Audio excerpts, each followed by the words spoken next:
বিজয় লাভের জন্য মানুষ কি না করে থাকে,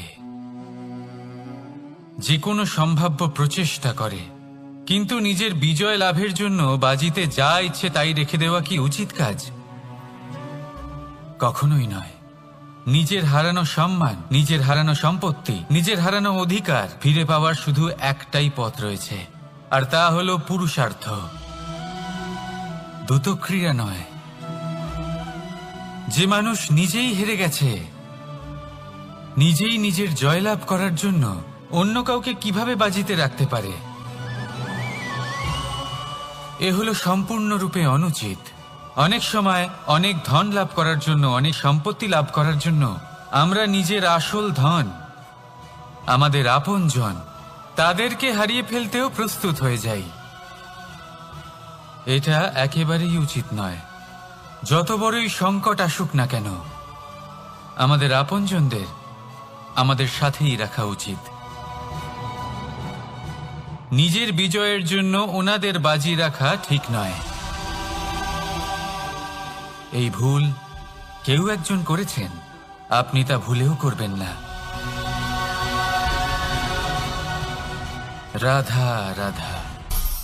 নারী জন্মসূত্রে কারোর কন্যা, ধর্মসূত্রে কারোর পত্নী, আর কর্মসূত্রে কারোর মা। আমাদের মনে এই ছবি আঁকা রয়েছে একজন নারীকে নিয়ে, তাই না? একটা অতুলনীয় ভূমিকা রয়েছে নারীদের আমাদের জীবনে, আর নারী ছাড়া আমরা কিছুই নই। কিন্তু অধিকার, সেখানে আমরা একটা ভুল করে বসি। যখন নারী একজন কন্যা থাকে, যখন সে জন্ম নেয়, তখন তার ওপর অধিকার থাকে তার পিতার। আর তারপর যখন বিয়ে হয়ে যায়, তখন তার অস্তিত্বের উপর অধিকার থাকে তার স্বামীর। আর যখন তিনি মা হন, তখন নিজেই তিনি জীবনের সমস্ত অধিকার দিয়ে দেন তার সন্তানকে।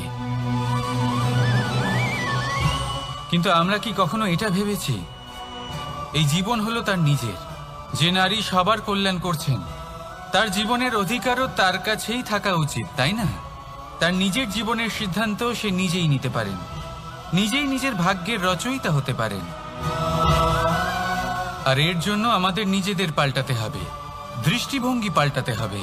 কারণ এই ধারণা সেটা আজ বা কালকের ব্যাপার নয়, এটা ঘটে চলেছে বহু বছর ধরে, আর চলতেই থাকবে যদি আমরা এটা না বদলাই। আর এটা তখনই সম্ভব হবে যখন আমরা নিজেদের মধ্যে পরিবর্তন আনব।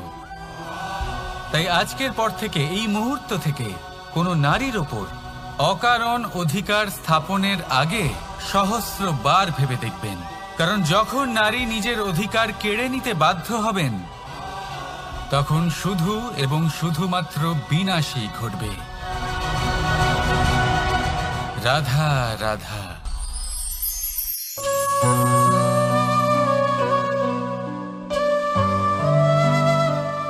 নারী, পুরুষরা যাকে নাম দিয়েছেন ত্রিয়া, কেন দিয়েছেন, কে দিয়েছেন, কেউ তা জানে না। কথায় আছে, পুরুষরা ভাবেন যে ত্রিয়া, ভাবেন একরকম, বলেন অন্য কিছু, আর করেন অন্য কিছুই। কিন্তু সত্যিটা কি এটাই? আসল সত্যি হলো এটাই যে ত্রিয়া হলো সেই চরিত্রহীন পুরুষ, আর কেউ নয়। সেই পুরুষ যারা নারীকে বলেন যে আপনি হলেন মা, আপনি হলেন দেবী, আপনি হলেন বোন। আর ভাবেন কি? ভাবেন যে এই নারী হলো আমাদের পায়ের ধুলো, আর কিচ্ছু নয়। আর কি করেন? ওনাদের মাথায়, ওনাদের খোপায় মালা পরিয়ে দিয়ে ভাবেন যে ওনারা হলেন তাদের পায়ের ধুলোর সমান। একজন নারীর সম্মান ভঙ্গ করেন, তাদের দাসী মনে করেন। ভুলবেন না, যত্র নারীয়াস্ত পূজ্যন্তে রমন্তে তত্র দেবতা। অর্থাৎ যেখানে নারীকে পুজো করা হয়, সেখানে ঈশ্বর বাস করেন। আর যেখানে নারীকে অপমান করা হয়, সেখানে ঈশ্বর এবং ভাগ্য এই দুই রুষ্ট হয়। মনে রাখবেন, যদি নারী কল্যাণকারী হতে পারেন তাহলে নারী মহাচণ্ডী রূপও ধারণ করতে পারেন। যদি একজন নারী মাতা হয়ে জন্মদান করতে পারেন তাহলে নারী মৃত্যু হয়ে বিনাশও করতে পারেন। যেখানে নারী অপমানিত হবেন সেখানে মহান ভারতও মহাভারতের পথে অগ্রসর হতে পারে। তাই মনে রাখবেন, নারীর অপমান যেন কখনোই না ঘটে। আর যদি কোথাও নারীর অপমান হয় তার অর্থ হলো আপনার বিনাশ আপনার দিকেই আসছে। আর এটা হলো তার প্রথম পদক্ষেপের প্রথম পদধ্বনি। রাধা রাধা। যদি সন্তান কোনো দুষ্কর্ম করে তাহলে সেই অপরাধ শুধু কি সেই সন্তানের? না, যদি সন্তান দুষ্কর্ম করে তাহলে অপরাধী তার মাতা পিতাও, যারা পুত্রমোহর কারণে সেই অনুচিত কাজে তাকে বাধা দেননি। অপরাধী হলেন তার পিতামহ, যিনি নিজের কর্তব্যবোধের কারণে নিজের পরিবারের যত্ন নেননি, যিনি সন্তানকে কখনো শাস্তি দেননি। অপরাধী হলেন তার সেই গুরুও, যিনি নিজের শিষ্যের সেই দুষ্কর্ম দেখেও তাকে প্রতিহত করতে পারেননি। একজন হবু রাজার কর্তব্য হলো নিজের প্রজার কাছে সে যেন এক উদাহরণ প্রস্তুত করতে পারে। কিন্তু যদি এত অনুচিত উদাহরণ প্রস্তুত হয়ে থাকে তাহলে মা বাবার, বাড়ির বয়োজ্যেষ্ঠদের কর্তব্য হলো ওনারা যেন সেটা সেখানেই থামায়, হয় ভালোবেসে নয়তো শাস্তি দিয়ে। যদি না থামানো হয় তাহলে মহাভারত অবশ্যম্ভাবী। অনেক ব্যক্তির মনে একটা প্রশ্ন জাগে আমাকে আর রাধাকে নিয়ে। বলেন যে না আমি আর রাধা একসাথে থাকি, না আমাদের বিয়ে হয়েছে, আমি এখানে দ্বারকাতে ও ওখানে বর্ষণাতে, তাও এত ভালোবাসা কি করে? এ কেমন সম্পর্ক? আমি তাদের একটা সহজ কথা বলতে চাই। আপনি কখনো আয়নার দিকে দেখেছেন? নিজের দুই চোখের দিকে তাকিয়ে জিজ্ঞাসা করুন, এই দুই চোখ একসাথে কেন বন্ধ হয়, একসাথে কেন খোলে, একসাথে কেন ঘুমোয়, একসাথে কেন কাঁদে? আজীবন কোনো এক মানুষের সাথে সম্পর্ক রাখা অবশ্যই সম্ভব, তাদের সাথে দেখা না করে। আমার আর রাধার ভালোবাসাও কিছুটা এরকমই, আর কিছুটা এরকমই হয় ভালোবাসা দুই নয়নের মতো, যারা কখনোই মিলিত হবে না কিন্তু চিরকালের জন্য একসাথে জুড়ে থাকবে। এই অনুভূতি নিঃস্বার্থ হয়, আর এই নিঃস্বার্থ ভালোবাসা আপনাকে আনন্দের পথে অগ্রসর করে। জীবনে সবসময় নিঃস্বার্থভাবে ভালোবাসুন, শুধুমাত্র আনন্দই পাবেন। তাহলে আসুন আমার সাথে নিঃস্বার্থভাবে ভালোবেসে বলুন, রাধা রাধা। মানুষ, কোন ব্যক্তির নির্মাণ হয় কিভাবে? কেউ বলবেন পঞ্চতত্ত্বের দ্বারা, কেউ বলবেন আত্মা, দেহ ও চেতনার দ্বারা, কেউ বলবেন ঈশ্বরের কৃপার দ্বারা, তো কেউ বলবেন এই প্রকৃতির পরীক্ষার দ্বারা। না, মানুষের নির্মাণ হয়ে থাকে বিশ্বাস দ্বারা। ব্যক্তি তখনই গড়ে ওঠেন যখন ব্যক্তিত্ব থাকে, ঠিক কিনা? আর ব্যক্তিত্ব তখনই হবে আর সেরকমই হবে যেরকম বিশ্বাস আপনি নিজের উপরে রাখবেন।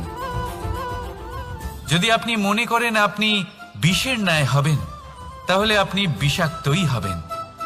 যদি আপনি এটা মনে করেন যে আপনি অমৃতের ন্যায় হবেন তাহলে আপনি অমরই হয়ে যাবেন। যদি আপনি নিজের উপরে বিশ্বাস রাখেন যে আপনি সংসারের সব থেকে উঁচু পর্বতের শিখরে পৌঁছতে পারবেন তাহলে আপনি অবশ্যই পৌঁছবেন। যদি আপনার এরকম মনে হয় যে আপনি এরকম কখনো করতে পারবেন না তাহলে এরকম কখনোই হবে না। ভেবে দেখবেন, বিশ্বাসের মধ্যেই বিশ্ব বাস করে থাকে, তো আপনার অস্তিত্ব কেন করবে না? যেমন বিশ্বাস আপনি নিজের উপরে রাখবেন, তেমনই আপনি হয়ে উঠবেন। সেই জন্য নিজের উপরে বিশ্বাস রাখুন, আর হ্যাঁ, ভালোবেসে বলুন রাধা রাধা। শত্রুতা, একজন মানুষ অন্য মানুষের সাথে শত্রুতা করে বসেন, দুজন ঘনিষ্ঠ বন্ধু। এমনও এক সময় আসতে পারে যখন এনারা একে অপরের শত্রু হয়ে ওঠেন। এর অনেকগুলো কারণ হতে পারে, কিন্তু মূল কারণ হলো আলোচনা। আগে হ্যাঁ, আপনি যদি কারোর বিষয়ে আলোচনা করেন তাহলে সে আপনার শত্রু হয়ে যেতে পারে। এবার মনে একটা প্রশ্ন আসতে পারে যে এটা কিভাবে সম্ভব হতে পারে? আলোচনা, এটা তো অত্যন্ত জরুরি। যদি আমি নিজের বন্ধুর খারাপ কাজের বিষয়ে আলোচনাই না করি তাহলে সে শুধরবে কি করে?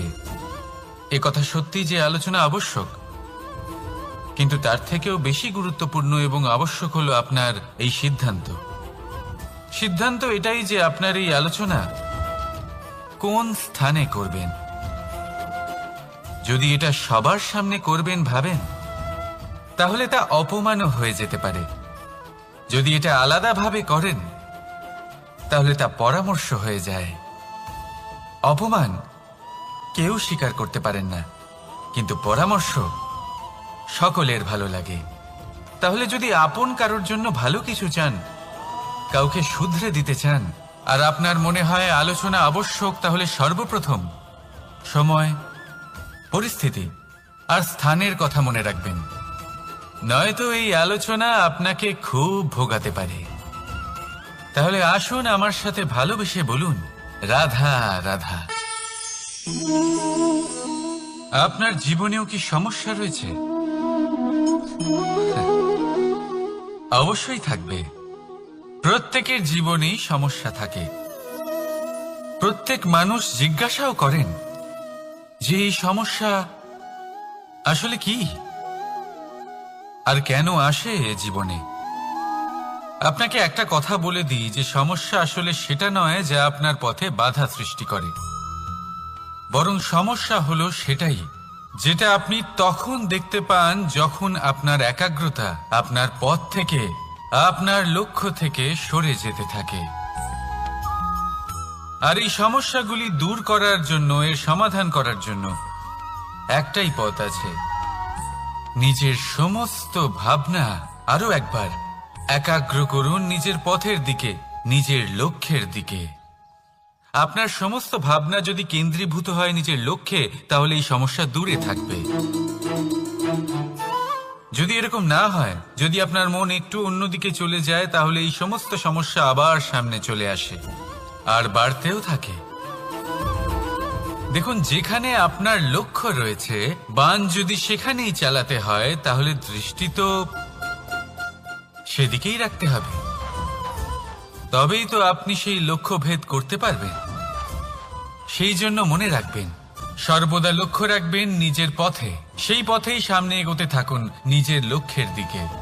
আপনি যত সামনে এগোতে থাকবেন এই সমস্যা তত পিছিয়ে যাবে। তাহলে আসুন আমার সাথে ভালোবেসে বলুন রাধা রাধা। এই পাখিরা সত্যি খুব সুন্দর, আমার খুব ভালো লাগে। আপনি নিশ্চয়ই শুনে থাকবেন যে কিছু পাখির কাছে ডানা অবশ্যই থাকে, কিন্তু উড়তে পারে না। তারা চায় উঁচু আকাশে উড়ে বেড়াতে এবং মেঘেদের সাথে কথা বলতে, করতেই পারে না। এবার এই সংসারেও পাওয়া যায় ঘুড়িও।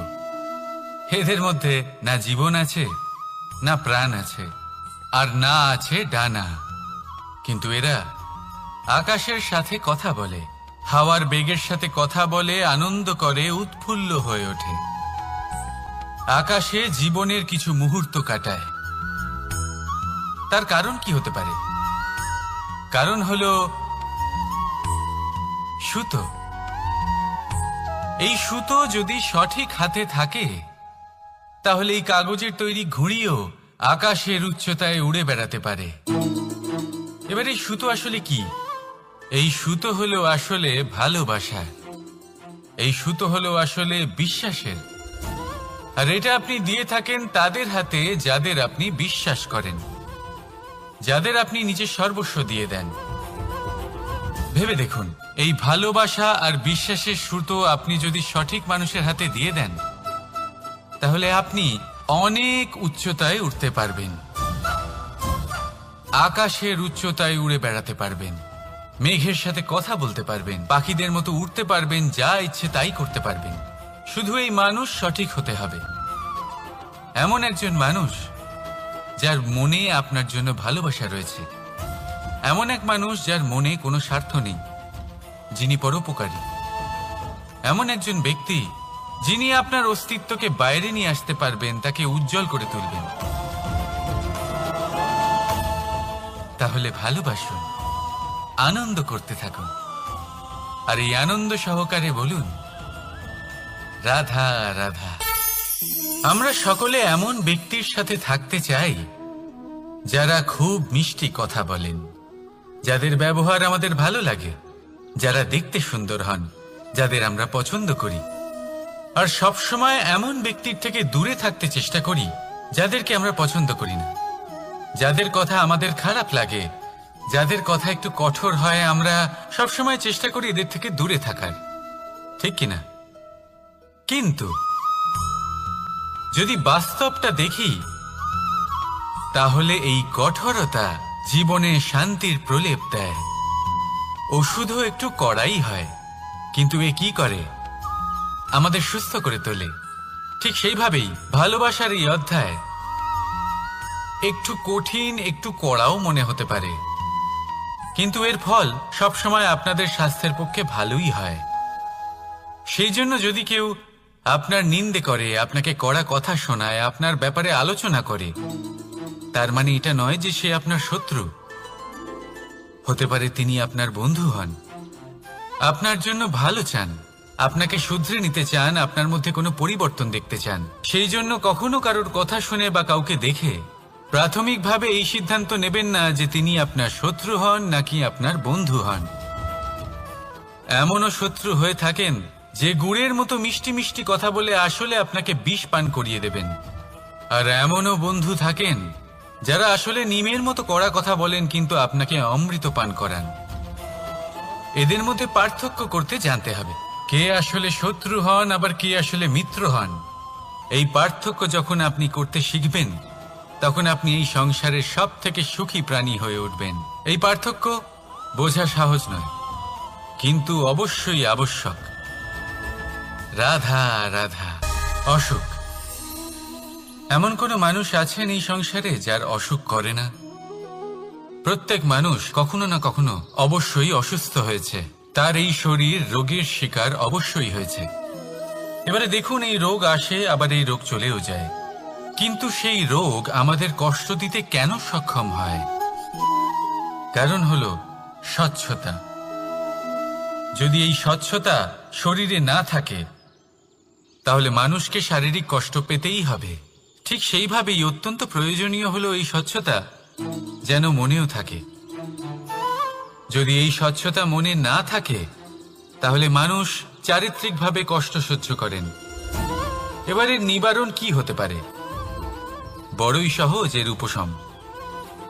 যদি রোগ শরীরে হয় তাহলে সর্বপ্রথম স্বচ্ছতা বজায় রাখতে শিখুন, এই শরীরকে পরিষ্কার রাখতে শিখুন। বিচক্ষণতার সাথে এই রোগের সম্মুখীন হন, ভয় পাওয়ার কোনো দরকার নেই। ব্যায়াম করতে থাকুন, সব ঠিক হয়ে যাবে। সেইভাবেই যদি এই অসুখ মনে হয় তাহলে কি করা যায়? সর্বপ্রথম তার আধারের উপরে নজর দিন। আপনার এই আধারই হলো আপনার আহার। যা আপনি আহার করবেন সেরকমই মানুষ হয়ে উঠবেন। সেইভাবেই আপনি যেরকম ভাবেন সেরকমই মানুষ হয়ে উঠবেন। সেই জন্য নিজের ভাবনাকে শুভ করুন, নিজের দৃষ্টিভঙ্গিকে শুভ করে তুলুন, সবকিছু সঠিক হবে। আপনার আমার সবার মধ্যেই এক রাক্ষস বাস করে, তার সম্মুখীন হন, তাকে পরাস্ত করুন। তাহলে এই রোগ সে শরীরেই হোক বা মনের মধ্যে, যদি সঠিক সময় তাকে আটকানো না যায় তাহলে যে কোনো সময় তা মহামারীর রূপ ধারণ করবে। সেই জন্য সাবধানে থাকুন, সুস্থ থাকুন। তাহলে আসুন আমার সাথে ভালোবেসে বলুন রাধা রাধা। বাজ পাখিকে পক্ষীরাজ বলা হয়। বাজের আয়ু হলো মোটামুটি 70 বছর। এবার 40 বছর হতে হতেই ওদের পালক লম্বা এবং ভঙ্গুর হয়ে যেতে থাকে, ঠোঁট বেঁকে যায়, ডানা ভারী হয়ে যায়, অর্থাৎ আগের মতো উড়তে পারে না, সেই শক্তি থাকে না। এবার সেই বাজ কি করবে? বাজ সব থেকে কঠিন নির্বাচন করে, নির্বাচন নিজের পুনর্স্থাপনার। সর্বপ্রথম একটা বিশাল পর্বতে যায়, একান্তে নিজের এক বাসস্থান তৈরি করে, আর তারপরে পাথরের সাথে নিজের ঠোঁট বারবার আঘাত করতে করতে সেই ঠোঁট ভেঙে ফেলে। তারপরে সে অপেক্ষা করে সেই ঠোঁট পুনর্নির্মাণ হওয়ার। তারপর সেটাই করে নিজের পালকের সাথে। তারপরে নিজের ডানা থেকে এক এক করে ভারী পালকগুলো ছিঁড়ে ফেলে দেয়। আর তারপর 150 দিনের এই যন্ত্রণা সহ্য করার পরে ও ফিরে পায় নিজের ওড়বার অনন্য ক্ষমতা, সেই শক্তি। আর তারপরে ও জীবনের পরবর্তী 30 বছর বাঁচে। কি বুঝলেন আপনি? যদি ইচ্ছে শক্তি থাকে তাহলে একজন দুর্বলও শক্তিশালী হতে পারে। আপনিও এটাই করুন, নিজের অতীতের যন্ত্রণার বোঝাগুলিকে ত্যাগ করুন আর কল্পনার খোলা আকাশে উন্মুক্ত হয়ে উড়ে বেড়ান। নিজের পুনর্স্থাপনা করুন, তবেই সর্বশ্রেষ্ঠ হতে পারবেন। আর মনে রাখবেন, এই ছোট ছোট পদক্ষেপই বড় বড় শিখরে পৌঁছে দিতে পারে। তাহলে আসুন আর আমার সাথে ভালোবেসে বলুন রাধা রাধা। আপনি কি কখনো জলকে নিজের মুঠোতে ধরে রাখার চেষ্টা করেছেন? চলুন আজ করা যাক।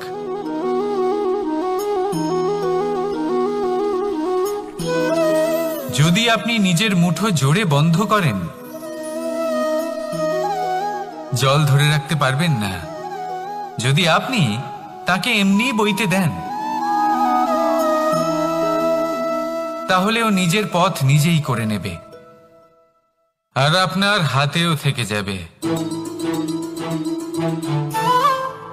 আমাদের জীবনও হলো কিছুটা এরকম, জলের মতো। নিজের পথ নিজেই করে নেয় এই জীবন।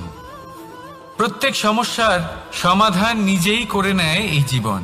তাই জীবনে যখন কোনো পরিস্থিতি আমাদের প্রতিকূল হয়ে থাকে, কিছুই হয়তো আমরা বুঝতে পারছি না, কিছুই যখন বসে থাকে না, তখন আমরা হতাশ হয়ে পড়ি, নিরাশ হয়ে পড়ি। আর এটাই করা উচিত নয়।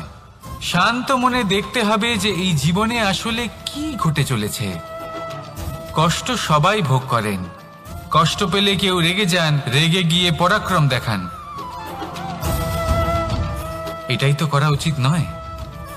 শান্ত মনে সেটাই করতে হবে যা জীবন আমাদের শেখাতে চাইছে। জীবন আমাদের সব শিখিয়ে দেবে, শুধু মনে রাখবেন কখন প্রয়াস করতে হবে আর কখন আমাদের প্রতীক্ষা করতে হবে, সেটা আগে আপনাকে বুঝতে হবে। তাহলে আসুন আমার সাথে ভালোবেসে বলুন রাধা রাধা। বল, শক্তি, পরাক্রম এই সংসারের বিকাশের মূল। কিন্তু কখনো ভেবেছেন যে প্রকৃতি আমাদের এই বল, শক্তি, পরাক্রম কেন দিয়েছেন? যাতে আমরা জীবনে কারোর উদ্ধার করতে পারি, কাউকে সাহায্য করতে পারি, কারোর জন্য ভালো কিছু করতে পারি, কোনো গরিব অসহায় মানুষের জন্য কিছু করতে পারি। এই বল, এই শক্তির সদ্ব্যবহার করতে পারি।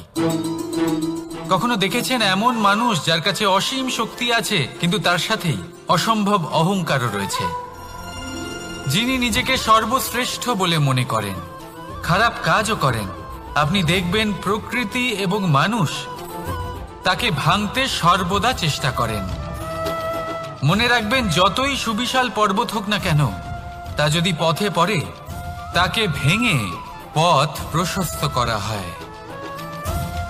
যদি আপনার কাছে বল থাকে, শক্তি থাকে, পরাক্রম থাকে, তাহলে তার সদ্ব্যবহার করুন, কাউকে সাহায্য করুন, কাউকে রক্ষা করুন। যদি আপনি আপনার শক্তির দুর্ব্যবহার করেন তাহলে মনে রাখবেন আপনি নিজের বিনাশ নিজেই আমন্ত্রণ করছেন। এবার বল অর্জন করার পরে, শক্তি অর্জন করার পরে আপনি নিজেকে বিনাশ করতে চান নাকি এই সংসারের উদ্ধার করতে চান, সিদ্ধান্ত আপনার। রাধা রাধা। মানুষ আর ধন, এই দুইয়ের মধ্যে সম্পর্ক খুব ঘনিষ্ঠ। ধন হলো সেই শক্তি যার ব্যবহার মানুষ করে থাকে সাংসারিক বস্তু ক্রয় করার জন্য, নিজের জীবন যাপন করার জন্য। আর মানুষ হলো সেই শক্তি যারা ধনকে গুরুত্বপূর্ণ করে তোলেন। এবার একটা কথা বলি, ব্যবহার করা উচিত ধনকে আর ভালোবাসা উচিত মানুষকে। এটা বেশিরভাগ মানুষই বোঝেন না। মানুষ এখানেই সব থেকে বড় ভুল করে বসেন। তারা ভালোবাসেন ধনকে আর ব্যবহার করেন মানুষকে। এ হলো অনুচিত। দেখুন, আপনি একটা সূচের দ্বারা যুদ্ধ করতে পারবেন না, আর কোনো তলোয়ার দ্বারা বস্ত্র সেলাই করতে পারবেন না, তাই না? কোনটা কিসের জন্য হয় সেটা বোঝা অত্যন্ত জরুরি। আপনিও সঠিক দিকে অগ্রসর হন। মানুষকে ভালোবাসুন আর ধনকে ব্যবহার করুন। যদি আপনি মানুষকে ব্যবহার করেন তাহলে আপনি ভালোবেসে ফেলবেন ধনকে, আর এই ভালোবাসা ধীরে ধীরে পরিণত হবে লোভে, আর ধীরে ধীরে এটা আপনাকে বিনাশ করে দেবে। তাহলে সমস্ত মানুষকে ভালোবাসুন আর এইভাবে ভালোবেসে বলুন, রাধা রাধা। সাফল্য কে না চান? সাফল্য লাভ করার, শিখরে পৌঁছানোর আলাদাই একটা আনন্দ রয়েছে। আর আপনজনদেরও কে না চান? প্রত্যেক মানুষ চান যেন জীবনে তার কোনো আপনজন থাকে, যারা সবসময় তাদের সাথে থাকবে। কারণ আপনজনের সাথেই তো সাফল্যের আনন্দ সব থেকে বেশি পাওয়া যায়। কিন্তু আসলে কি হয়, অনেক সময় সাফল্যের খোঁজে সেই পথে চলতে চলতে আমরা আপনদের থেকে দূরে চলে যাই। না চাইতেও দূরে চলে যেতে হয়, ওনাদের সাথে সময় কাটাতে পারি না। আর আমরা ভুলে যাই যে সাফল্যের আসল আনন্দ আপনজনদের সাথেই পাওয়া যায়। সফল হওয়ার পরে আপনদের সাথে দেখা হলে তাদের চোখে আমাদের জন্য যে আবেগ থাকে, যে সম্মান, যে প্রেম থাকে, সেটাই হলো আসল পুরস্কার। আমরা সেই কথা ভুলে যাই এবং একা হয়ে পড়ি। বেশিরভাগ সময় এটাই হয়। বেশিরভাগ সময় সফল মানুষগুলি একা হয়ে যান। এবার আপনি কি চান? আপনি অসফল হয়ে দিনগুলি একাকিত্বে কাটাতে চান, নাকি সফল হয়ে আপনজনদের সাথে আনন্দে থাকতে চান? সেই সিদ্ধান্ত আপনার। সাফল্যের পেছনে ছুটুন, নিজেকে উজাড় করে দিন, কিন্তু আপনজনদের সঙ্গ ত্যাগ করবেন না। সেই আপনজন যারা আপনার সাফল্যের জন্য দায়ী, সেই আপনজন যিনি আপনার সাফল্যে আনন্দ পান, সুখ লাভ করেন, তাদের কখনো ত্যাগ করবেন না। আসুন আমার সাথে ভালোবেসে বলুন, রাধা রাধা। ভগবান আর ভক্ত যখন একাকার হয়ে যায়, যখন ভক্ত তার ভগবানের প্রতি এবং নিজের জীবনের উদ্দেশ্যের প্রতি সম্পূর্ণরূপে সমর্পিত হয়, তখন জন্ম নেয় ভক্তি। এই সংসারের সমস্ত আশা হয়তো আপনার সঙ্গ ত্যাগ করে দিতে পারে, তখনও ভক্তি সাথে থাকবে। ভক্ত আর ভগবান যখন একাকার হয়ে যায়, তাদের মধ্যে কোনো পার্থক্য থাকে না। তারা এক হয়ে যায়, এক ব্যক্তিত্ব, এক অস্তিত্ব। সেই জন্য কখনো জীবনে যে কোনো রূপেই, যে কোনো প্রকারেই, যে কোনো ঈশ্বরকে মান্য করুন। মনের মধ্যে শ্রদ্ধা ভাব জাগ্রত করুন, মনে ভক্তি ভাব জাগ্রত করুন। এই সমগ্র সংসারে সব কিছু আপনাকে ছেড়ে চলে গেলেও তখনও এই ভক্তি শুধুমাত্র আপনার উত্থান ঘটাবে। তাই মনে ভক্তি জাগ্রত করুন আর আমার সাথে ভালোবেসে বলুন, রাধা রাধা। শব্দই হলো শূন্য, শব্দই হলো আরম্ভ, শব্দই হলো অন্ত, শব্দই হলো অমর, শব্দই হলো ব্রহ্ম। এই শব্দ হলো অত্যন্ত বিশেষ। কেউ কাঁদলে তাকে হাসিয়ে তোলে, কেউ হাসলে তাকে কাঁদিয়ে দেয়। কারোর মনে উদ্দীপনা জাগিয়ে তুলতে পারে, আবার কারোর মনে কাঁটা হয়ে বিঁধে থাকতে পারে। একটা অত্যন্ত গুরুত্বপূর্ণ কথা যা বোঝা অত্যন্ত আবশ্যক।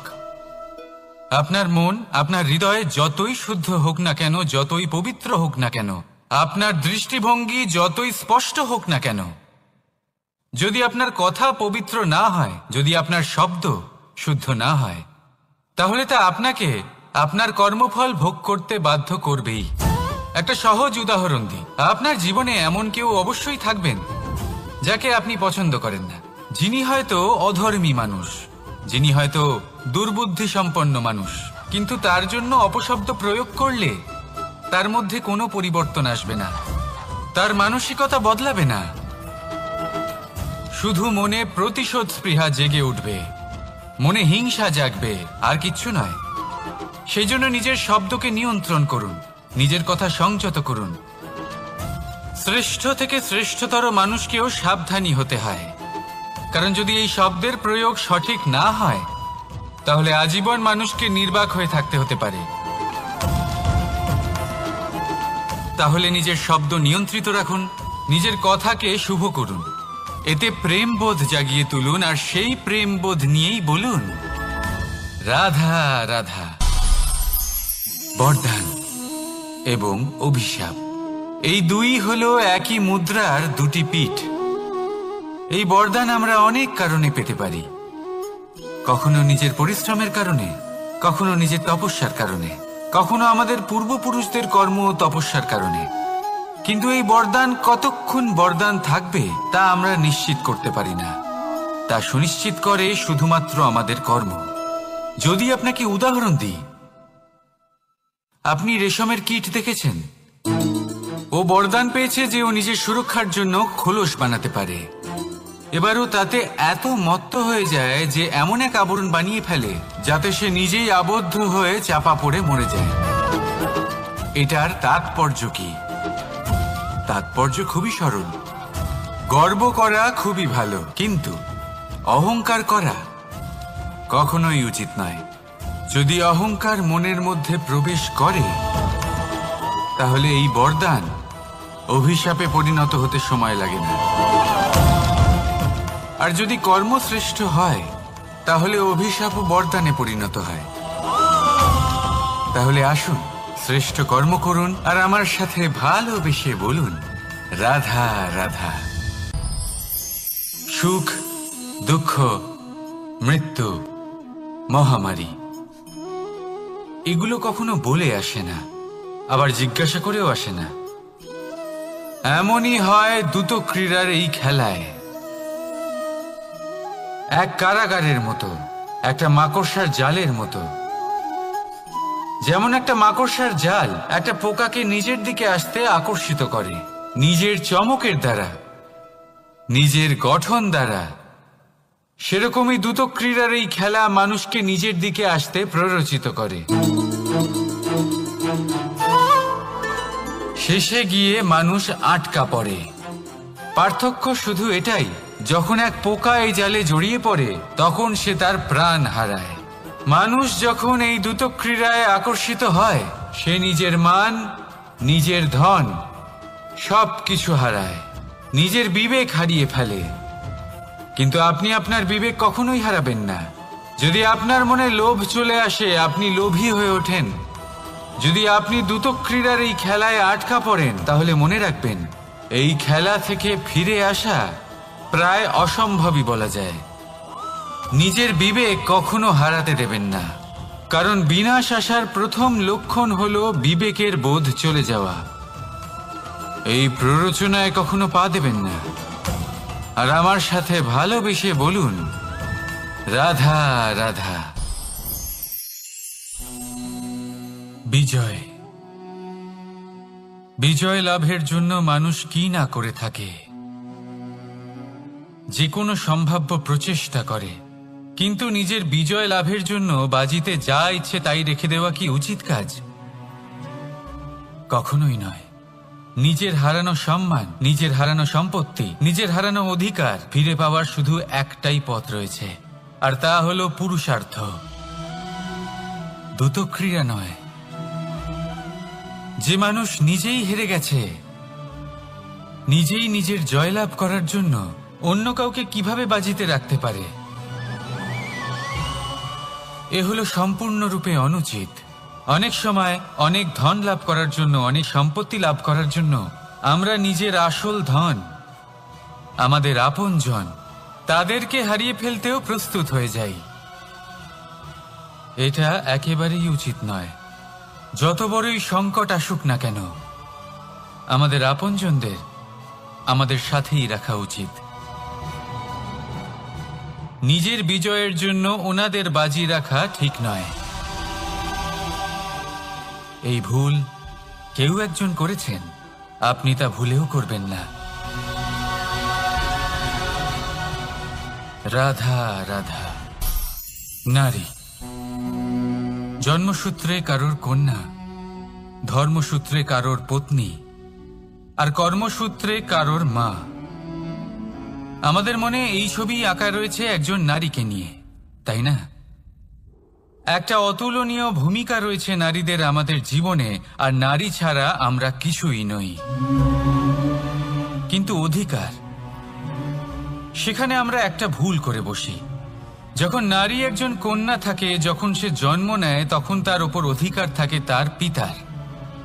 আর তারপর যখন বিয়ে হয়ে যায়, তখন তার অস্তিত্বের ওপর অধিকার থাকে তার স্বামীর।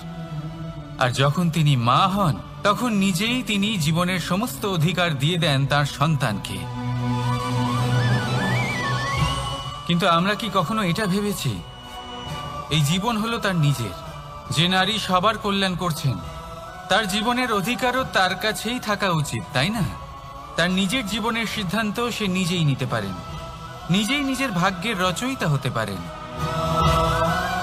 আর এর জন্য আমাদের নিজেদের পাল্টাতে হবে, দৃষ্টিভঙ্গি পাল্টাতে হবে। কারণ এই ধারণা সেটা আজ বা কালকের ব্যাপার নয়, এটা ঘটে চলেছে বহু বছর ধরে আর চলতেই থাকবে যদি আমরা এটা না বদলাই। আর এটা তখনই সম্ভব হবে যখন আমরা নিজেদের মধ্যে পরিবর্তন আনব। তাই আজকের পর থেকে, এই মুহূর্ত থেকে, কোনো নারীর ওপর অকারণ অধিকার স্থাপনের আগে সহস্রবার ভেবে দেখবেন। কারণ যখন নারী নিজের অধিকার কেড়ে নিতে বাধ্য হবেন, তখন শুধু এবং শুধুমাত্র বিনাশই ঘটবে। রাধা রাধা।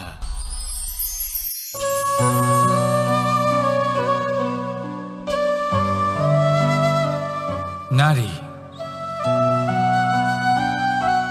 পুরুষরা যাকে নাম দিয়েছেন ত্রিয়া, কেন দিয়েছেন, কে দিয়েছেন, কেউ তা জানে না। কথায় আছে, পুরুষরা ভাবেন যে ত্রিয়া, ভাবেন একরকম, বলেন অন্য কিছু, আর করেন অন্য কিছুই। কিন্তু সত্যিটা কি এটাই? আসল সত্যি হলো এটাই যে ত্রিয়া হলো সেই চরিত্রহীন পুরুষ, আর কেউ নয়। সেই পুরুষ যারা নারীকে বলেন যে আপনি হলেন মা, আপনি হলেন দেবী, আপনি হলেন বোন। আর ভাবেন কি? ভাবেন যে এই নারী হলো আমাদের পায়ের ধুলো, আর কিচ্ছু নয়। আর কি করেন? ওনাদের মাথায়, ওনাদের খোপায় মালা পরিয়ে দিয়ে ভাবেন যে ওনারা হলেন তাদের পায়ের ধুলোর সমান। একজন নারীর সম্মান ভঙ্গ করেন, তাদের দাসী মনে করেন। ভুলবেন না, যত্র নারীয়াস্ত পূজ্যন্তে রমন্তে তত্র দেবতা। অর্থাৎ যেখানে নারীকে পুজো করা হয়, সেখানেই ঈশ্বর বাস করেন। আর যেখানে নারীকে অপমান করা হয়, সেখানে ঈশ্বর এবং ভাগ্য এই দুই রুষ্ট হয়। মনে রাখবেন, যদি নারী কল্যাণকারী হতে পারেন, তাহলে নারী মহাচণ্ডী রূপও ধারণ করতে পারেন। যদি একজন নারী মাতা হয়ে জন্মদান করতে পারেন, তাহলে নারী মৃত্যু হয়ে বিনাশও করতে পারেন। যেখানে নারী অপমানিত হবেন, সেখানে মহান ভারতও মহাভারতের পথে অগ্রসর হতে পারে।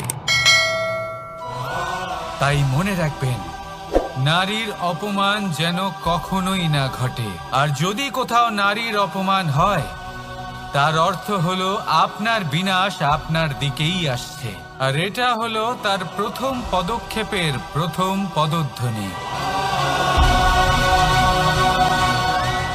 রাধা রাধা।